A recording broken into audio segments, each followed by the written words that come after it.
come from.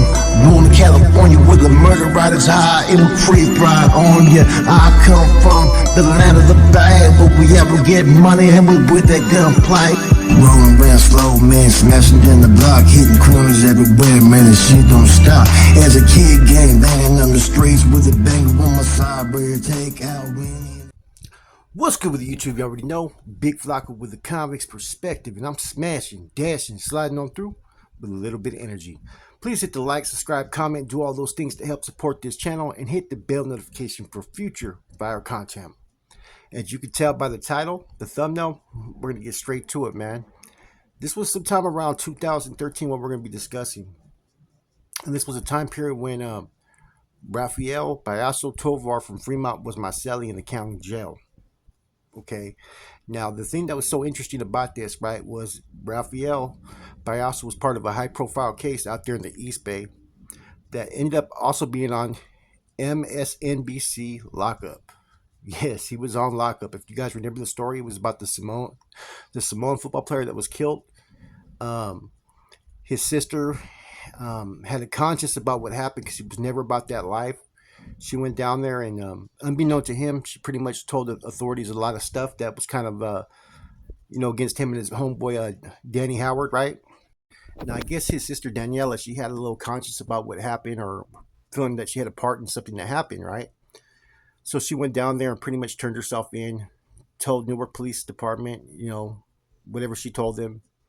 And then you have the lockup people that are taking her through the process of basically how she gets processed into jail, where she gets housed and whatnot.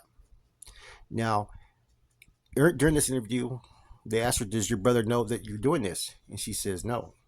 So unbeknown to him, he ends up getting charged with a murder case, right? Now, I'll go into some more things, but let's talk about how I ended up being his Celly.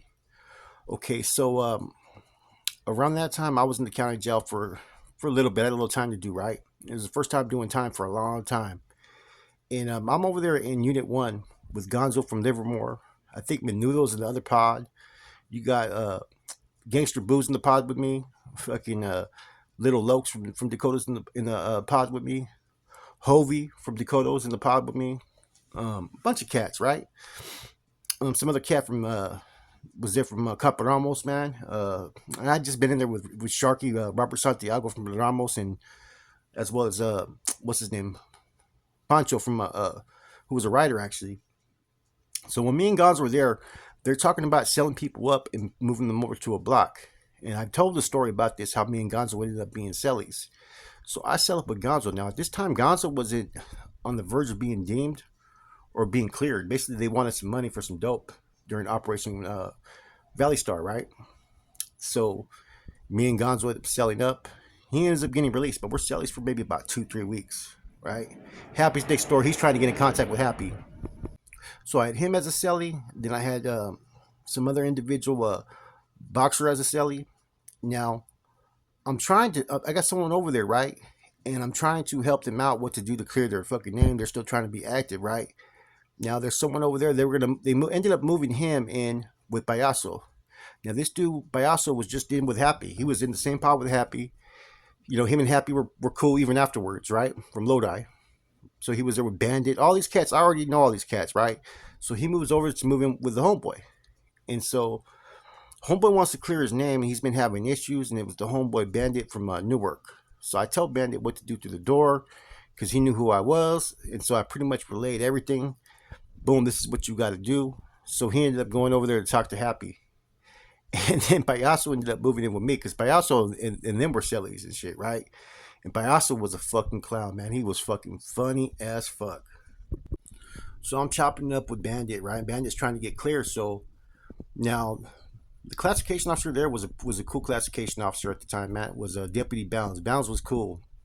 Him and the other one, I used to call Bounds fucking Rojo, and I used to call the other one fucking Pozole. It was like a fucking joke, right? So, but they used to come chop it up with me all the time, right? And so, Payaso ends up moving in with me, right? And at the time, I think I was set up with Boxer from like 8th Street for maybe like about a week or two, and then he went out to some unit, right? Now, Payaso moves into my cell, man. Instantly, we click, man. You know what I'm saying? That was one of my better Cellys. This dude was fucking funny as fuck, man. We knew a lot of the same people, right? He was out there doing his thing back in the days. I was out there doing my thing. Some of my homeboys were his homeboys. You know what I'm saying? Some of his homegirls were my homegirls, and it was a trip. So we instantly kind of clicked. So this is when I found out that he was on lockup. And oh man, you know what I'm saying? I hadn't got to see the episode, right? But it was kind of cool because at that time, like I said, I had the book that Boxer wrote, and so everybody knew that I was in this book. Happy even had the book. Fucking Cats in my Pod had the book. So when I got there, people were like, "Oh my god, that's Flacco." You know what I'm saying? Even the guards and sheriffs there at the time would come by and say, "Oh, I read what happened at the barbecue." They'd come by and drop little like lugs at me like that they were reading the book, which was kind of cool because how you say it? I guess these sheriffs were kind of respecting me just because of being in the book that I wasn't no fucking new termer at this shit. You know what I mean? And then they had Payaso that was just in the fucking show, so we're like the fucking celebrity cell. Now a lot of dudes that were in there, there was a couple cool cats that were there. Right? I'm not going to mention all the people that were there, right? But nobody really known, right? Um, and there was really not too many people that we trusted there. We got along with everybody, but we didn't trust everybody. You get what I'm saying? So it was basically me and him, and we were kind of programmed like we were fucking still functioning and still active. You know what I'm saying? Now, Payaso had just stopped functioning basically, right? Not on bad terms, but he wanted to go the Christian route, or Catholic actually. He would do his prayers every day and whatnot. And he said that he can't serve two masters, and that was his decision. Happy actually respected that decision. He never looked at him in any negative light or whatnot. And there wasn't even a green light put on him. So, except for he did get in trouble when he did the TV show, but that's about it. So, yeah, man, I ended up watching the TV show, and certain things that he told me that I can talk about. But there's other things I won't. I'm gonna sit there and tell you guys this is Payaso was a good fucking dude, man. He has a good heart. He was one of my better Cellys. He cared about his daughter tremendously, and she was at a young age, and basically being raised by his mom. You know what I'm saying? And that was the one thing that weighed heavy on his heart. He'd do his prayers every day. He could draw like a motherfucker. Yeah, he could draw good. I have a bandana he did for me, Flacco, and all my history and shit on it. It has NR, NF, and all kinds of shit on it. Um, but yeah, one thing that he did tell me I will talk about is that when they came to talk to him, um, cops don't always play fair, and they pretty much used a situation to kind of, I don't know what you would call it, but they started making threats to harass his mom, going to the house and whatnot. And I guess he was in a state of, I guess you want to say duress, but I don't think that's the right term, right? I guess, yeah, you can kind of call it a duress situation. They kind of forced a confession out of him based upon the fact that they were doing things to his mom's house, threatening to go there and harass family members. And if anybody knows how Payaso is, right, he's a family person. He thinks about his family. You know what I'm saying? And that's one thing he told me is that they kind of forced a confession out of him. Now I can't speak about what he said on the lockup. Anybody that's seen it, he pretty much told on himself is what it looks like. You know what I'm saying? I don't know. I don't know what defensive strategy he's going to use on that. But like I can tell you this. I hope the dude gets another chance at life, man. It's unfortunate whatever happened. People's lives were lost, but nobody was innocent in that whole matter. There was a lot of stuff that was going on that was childish, that was immature. That's part of life, game banging. And you know, he made one statement. You pretty much have something coming if you're out there and you're going to be in the mix, and that's the truth of it. If you're going to be out there game banging in the mix or going after gang members, you got to be ready for whatever you have coming. It doesn't matter that you're a football player, that you're healthy, that you're bigger than everybody, and you can knock people out because of the strength and conditioning that you have. Because a gang member doesn't care about that. You know, nobody's innocent. Like there was harassment that was done onto his sister, all kinds of shit, man. That happened, man. That the media didn't shine light on is what I'll say. But as far as the details about what happened, I'm not going to talk about that. You know, I will just say that he was my celly, and it was one of my better cellies that I had, man. We'd have a good time, man. Fuck, I'd be coming in fucking off the lean. The lean that they make in there with the fucking Pruno and the Benadryl. Fuck, I wouldn't know half the shit I was doing and saying and shit, man. And we end up At that time, man, we had a neighbor that came in that was an old school hermano that I recognized and shit, right? Chris Campbell, right? He'd been around since the old school, like very active dropout, put it that way, you know. Um, he was part of like that era when they used to fucking try to do fucking armored truck robberies and fucking have escape people and do all kinds of crazy hits back in the days. He was that dude, right? And he was like so security precaution, like he was fucking on level 4 inside the county jail. It was fucking hilarious. One of those dudes that was institutionalized. Like he'd come up and talk to me through the door, and he'd have to look to his left and right. There's nobody out there with him. Look to his left and right before he even talks, and he would whisper through the fucking door, right? And he was trying to get in good with me and Payaso. So Payaso elected to move in with him. I tell Payaso, I said, man, you know what, man, be careful. That dude's a little, he's weird, man. Yeah, he's done prison time, he's done all that, but be careful, right? So I'm in there. I take care of what I'm supposed to for fucking Payaso when I'm out there, right? And like I said, we had a lot of good times in there. We used to play chess, play pinochle, fucking all kinds of shit, man. Work out, everything. We were getting our money for a minute too. I started getting him to work out again, and so he ends up selling up with that dude, and he ends up going out there to like the redder side, right? He goes out there to like the out the hole, right? Because we're in the hole, and I guess they had the pruno out there, man. But I guess they had a fucking filetto, right? A strap. And I guess this dude was like an old timer, got fucking was catching an attitude with him because homeboy had to go get his medication or something, and or homeboy always wanted Payaso to have to stay in the house so he could have pod time, and Payaso's like, fuck that. So Payaso had just spent all the money with shit that was going towards the pruno, and the dude just pretty much threw all the shit away. So Payaso just fucking took flight on him and shit, right? And I guess the dude was all like kind of curled up in the fucking bed, and he says that he sees a fucking piece. The dude has a piece right there in his waistband and shit, right? So before the dude can grab it, he grabs the piece, and fucking Payaso told me he just started fucking hitting the dude in the fucking head all over the place, right?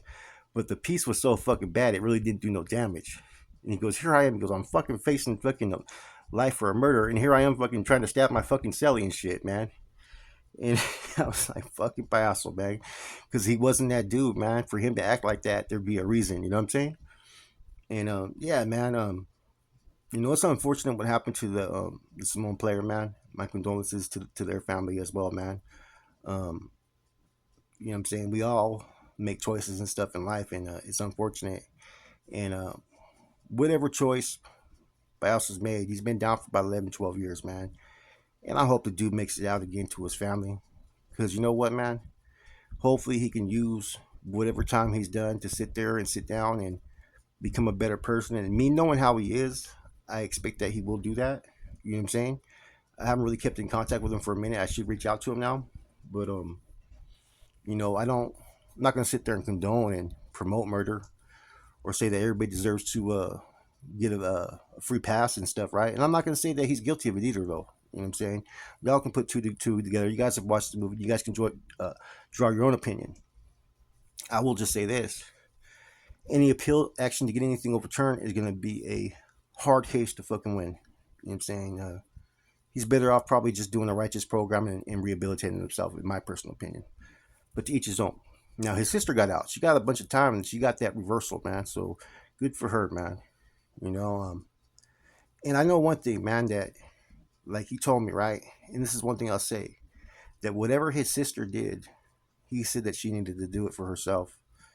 That things had got so bad with her mentally that she was, in a bad place. And that he cared about his sister enough that he didn't falter for doing whatever that she had to do or felt she needed to do. That's the type of dude he was. You know what I'm saying? It's just unfortunate that sometimes it takes events like this for people to realize that there's more to life than what they've been doing. You know, um, he ended up hooking his sister up with Buddy Lee. I don't know if you guys know who Buddy Lee is from Livermore. He's the one that killed that Norteño, Little Rob. They were like best friends. Killed him over there on the golf course and shit. Actually, people thought I did it at first for some reason, man. Because I guess Little Rob was kind of one of those dudes that was looking for me for a minute. But now they found Buddy Lee pretty much guilty of it, and Buddy Lee ended up getting removed by the homeboys. Even though Buddy Lee fucked and kicked it with a lot of homeboys, and that situation between him and Little Rob was not gang related, the homeboys still moved on him. Anyways, Payaso ended up hooking up homeboy with his sister, and now that same Buddy Lee's the one that probably, I think he committed that fucking that murder. I think in New Folsom, I think in 2016 maybe. Jacob Cobra, I think is his last name. I forget, but yeah, that's also my homeboy's fucking cousin as well. So man, it was weird. In this whole fucking county jail, we all interacted and we're all somehow connected. Some were active, some were not. It was fucking funny as hell. That Buddy Lee's cousin was my boy Nate, who's active. You know what I'm saying? And now he was dating Payaso's sister. You know what I'm saying? So it was like a small world. And then when I was in there, fucking the dude that was dating my cousin's baby mama, fucking Bandit from Hayward, was there. So, like I said, man, there was like either someone I knew or someone I was related to. My cousin came through, and even my brother came through. So it was fucking a trip over there, man. But yeah, man, Payaso Rafael Tovar, man. If you're from Fremont, you definitely know who he is, man. He lived in Newark, but he was actually from FMT, from Fremont. A lot of people know him. Real good dude, you know. He has family too that are homeboys. They've been in the mix for a long time as well. Anyways, this is Flacco with the convict's perspective. Hope you guys have a positive one, man. As you guys notice, I've been coming out with a lot more personal stories. I have a lot of people I've been around, man. So, like I said, there's a lot more that you guys are going to be shocked with in certain stories I'm going to be telling pretty soon. With that said, I'm gone. Come from Northern California where the murder rate is high, it will creep right on you. I come from the land of the bad, where we ever get money and we with that gunplay. I come from Northern California where the murder rate is high, it will creep right on you. I come from the land of the bad, where we ever get money and we with that gunplay. I come